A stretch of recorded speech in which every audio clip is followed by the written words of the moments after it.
Hi, everyone. Lovely to connect with you. Today's topic is the origins of Reiki being natural and soulful. And for those that are trained in Reiki, this might be something that you're aware of. For those that aren't trained in Reiki, this might be new for you. But Reiki's origins is natural. It actually, the Usui Reiki system that I was trained in and that is most commonly known in the world was birthed out of a extended meditation in nature, in a very powerful and profound and sacred space and place, surrounded with beautiful cedar trees resting on the earth.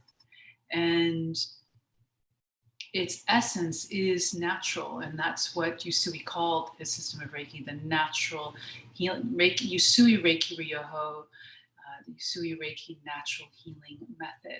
So everything about Reiki is natural. It activates the innate body's natural ability to heal. The practitioner isn't doing that. There isn't any kind of attempt or manipulation of anything or energy. There isn't any kind of guiding of energy. It is directly happening through the body and the individual's being, and through the source that created this being, the intelligence that created this individual receiving Reiki. And so the word Reiki itself, so Reiki is natural. Everything about it is natural. It's also soulful. The word itself, Reiki, the kanji of Reiki, if you look at the actual symbol, Reiki, is broken down. The top part is Rei, the bottom part is Ki.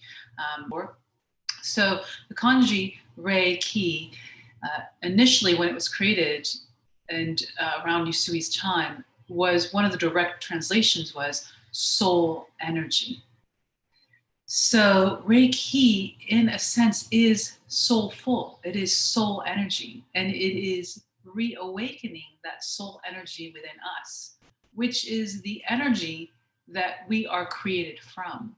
In my when I was in massage school, in my acupressure class, the teacher stated that it's often taught that the brain is the first thing that's conceived in the body, and in actuality, it is not the brain. It is a thread of light that is first perceived as conceived in the womb. And that thread of light is the nervous system. But it's also the light of the soul. And so one of the other ways that we interpret Reiki and Rei is higher intelligence, higher power, higher wisdom. And if you're not a spiritual person, the simplest and scientific way to think of higher intelligence, higher wisdom, it's the intelligence and the wisdom that pumps your blood and pumps your heart and runs all the various millions of things that are going on in your body all day long. And you're not telling it to do that. That's an intelligence, and that's a wisdom that's higher than you. And so it is that intelligence that is first perceived in the womb. And it is that soul energy that is Reiki. And that when Reiki is applied through hands-on or through meditation or through breath or whatever it may be, it activates that soul energy within the body and that intelligence and wisdom that created the body and the psyche and the spirit to do its own natural repairing. And it is quite amazing, magnificent, and natural.